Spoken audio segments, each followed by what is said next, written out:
Hello বন্ধুরা, শেখা spicy কুকিংয়ে আপনাদের সকল বন্ধুদেরকে স্বাগত জানাই। বন্ধুরা, আজকে আমি একটি টিফিন রেসিপি নিয়ে চলে এলাম। যেই টিফিনটি বাচ্চা থেকে বড়রা সকলেই খেতে পারবে।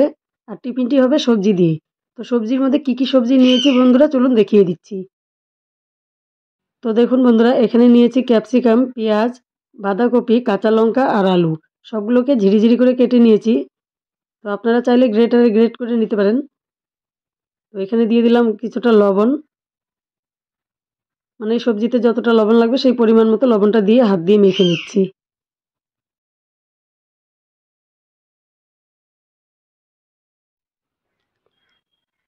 তো দেখুন বন্ধুরা, সবজিগুলো লবণ দিয়ে মাখা হয়ে গেছে।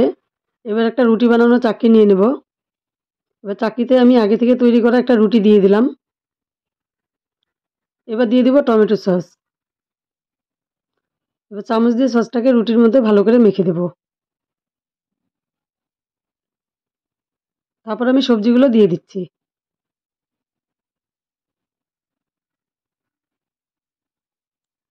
এবার এখানে আমি আরেকটা রুটি দিয়ে কভার করব।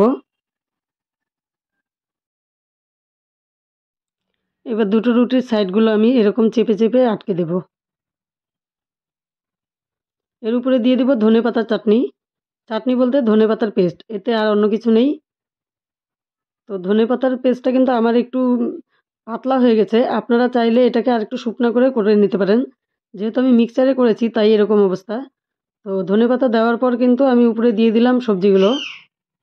আপনারা ধনেপাতাটা পাটাতে বেটে নেবেন, তাহলে বেশি ভালো হবে। মানে জল জল ভাবটা যেন না থাকে। তো আমি আরেকখানা রুটি দিয়ে কিন্তু কভার করে দিয়ে হাত দিয়ে চেপে চেপে দিচ্ছি। এমনিতে অসুবিধে হয়নি আমার। দেখুন বন্ধুরা, এখানে মোমোর সেট নিয়ে আমি তাতে সাদা তেল মেখে দিচ্ছি। যেহেতু ব্রাশটা ভেঙে গেছে তাই আমি হাত দিয়েই করে নিচ্ছি।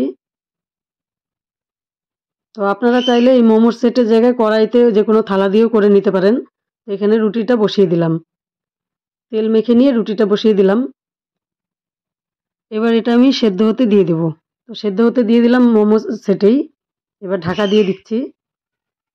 আর দেখুন বন্ধুরা, এই নিচেরটাতে কিন্তু জল আছে।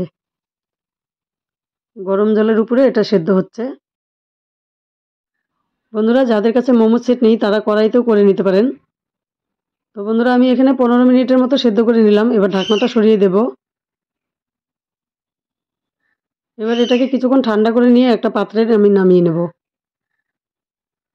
তো বন্ধুরা, আমি ঠান্ডা করে নিয়ে তারপর আমি রুটির চাক্কিতে এবার নামিয়ে নিলাম। এবার চাকু দিয়ে কেটে নেব। পিস পিস করে কেটে নিয়ে ফিরে আসছি বন্ধুরা।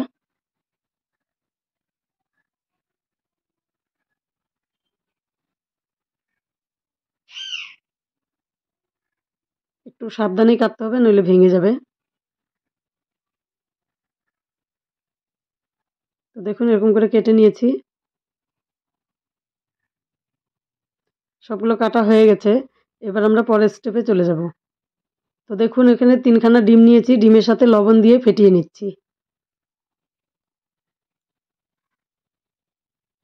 এবার এই বাটিতে আমার অসুবিধা হবে, যার ফলে আমি একটা প্লেটে ঢেলে নিচ্ছি ডিমটা। তাতে এই পিসগুলো ডিপ করতে সুবিধা হবে। তো একটা পিস নিয়ে আমি এরকম ডিমের সাথে মাখিয়ে নিচ্ছি। একটা চামচ দিয়ে ভরিয়ে নিচ্ছি উপরটা। কড়াইতে তেল দিয়ে তেলটা গরম করা হয়ে গেল। এবার এক পিস করে দিয়ে আমি ভেজে নেব।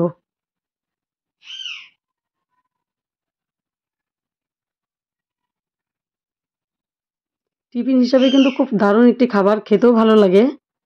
আর যেসব বাচ্চারা খেতে চায় না খাবারগুলো বা সবজি খেতে চায় না, তাদের জন্য কিন্তু এই খাবারটা খুব সুন্দর। তাতে রুটি সবজি সব কিছুই খাওয়া হয়ে যাচ্ছে। সাথে পুষ্টিকর ডিমটাও আছে। অসুবিধে নেই। যে কোনো সময় আপনারা এরকম বানিয়ে নিতে পারেন, খুবই ইজিভাবে বানানো যায়। তো এবার কিন্তু আমাদের বানানোটা হয়ে গেল। তো বন্ধুরা, এই সবজির এই টিফিন রেসিপিটি দেখে আপনাদের কেমন লাগলো অবশ্যই কমেন্ট করে জানাবেন। আর ভালো লেগে থাকলে বন্ধুদের সঙ্গে ভিডিওটি শেয়ার করবেন। আর আমার এই সম্পূর্ণ ভিডিওটি দেখার জন্য আপনাদের সকল বন্ধুদেরকে জানাই আমার অসংখ্য ধন্যবাদ।